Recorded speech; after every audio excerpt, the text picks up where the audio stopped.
앞서 보신 것처럼 충청 영남권에서 치러진 더불어민주당 대선 경선에서 이재명 후보가 압승을 기록했습니다. 이번 주 진행되는 호남권 순회 경선에서 어떤 결과가 나올지도 관심이 쏠리는데요. 최용선 더불어혁신정책연구원장과 주간정치에서 자세한 이야기 나눠보겠습니다. 원장님, 예상은 했지만 막상 수치가 나오니까 훨씬 더 압도적인 모습을 보이고 있습니다. 이재명 후보의 독주 체제 배경이 뭐라고 보십니까?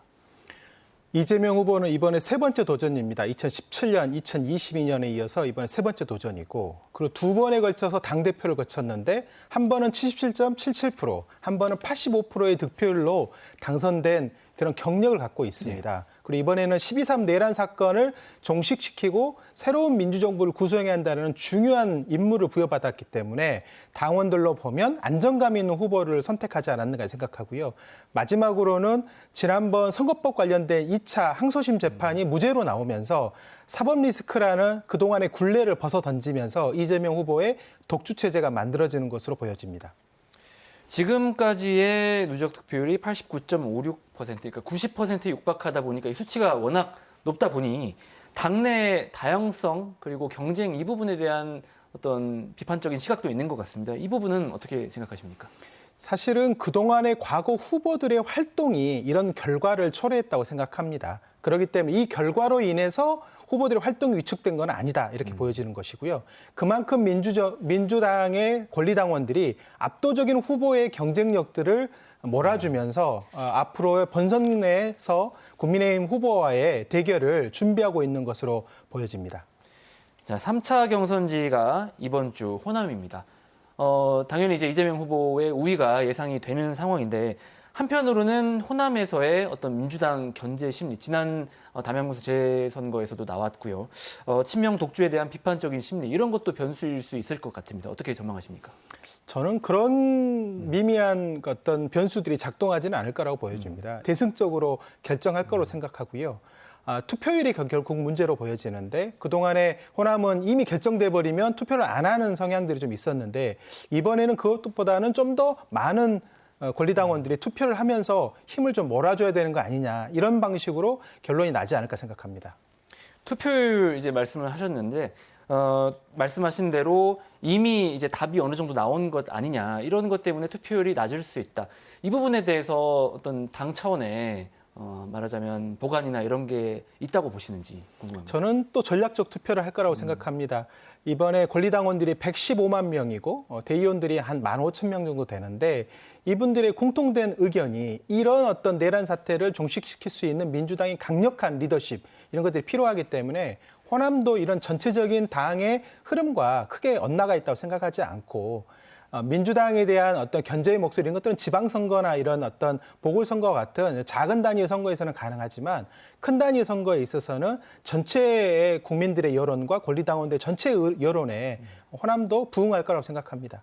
호남의 전체적인 여론이 수도권에 또 영향을 미치는 또 효과도 있어서 민주당인 본산인 호남에서 어떤 대세와 크게 어긋나지 않는 전반적인 의견이 하나로 모아졌다는 것들을 확인하는 것은 굉장히 중요해 보입니다. 알겠습니다. 경선 후보들도 호남 표심이 중요한 만큼 다양한 공약을 내놓을 것으로 예상이 되는데 주목할 만한 정책이나 공약이 나올까요?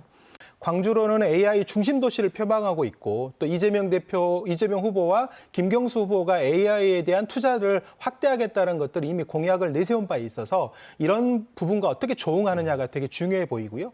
전남으로 보면 의대 신설 문제라든지 AI 데이터 센터와 같은 전남의 수건 사업들이 어떻게 각 후보들과 그 정책적인 융합성, 정합성을 가지느냐. 이게 앞으로 굉장히 중요해 보이는데 24일, 23일 이 양일간에 거쳐서 후보들이 호남을 방문하게 돼 있기 때문에 이 과정에 이런 메시지들이 담긴 공약들이 나오지 않을까 이렇게 예상해 봅니다.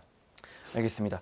자, 국민의힘 이야기로 좀 넘어가 보겠습니다. 1차 경선 토론회가 어제로 종료됐고 내일 이제 2차 경선의 진출자 4명이 가려집니다. 4명, 몇 명 어떻게 예상하십니까?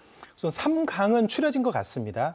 김문수, 한동훈, 홍준표 후보가 3강 체제를 유지하고 있는 상황이고 그 뒤이어서 나경원, 안철수 후보가 뒤를 쫓는 이런 형국인데 이 4명을 뽑는 선거에서 지금 나경원 후보와 안철수 후보 간에 피 튀기는 혈전이 네. 지금 벌어지고 있고 서로 날선 공방을 좀 오고 가고 있는 상황인데 이 두 사람 중에 결국은 전통적인 국민의힘 지지층의 어떤 지지를 누가 받을 것이냐 이게 이제 관건으로 보여지고 탄핵을 찬성했던 안철수와 탄핵을 반대했던 나경원 후보 간에 요 미묘한 이 차이가 결국 누구의 손을 들어줄 것인지 이런 결론만 남아 있는 것으로 보여집니다.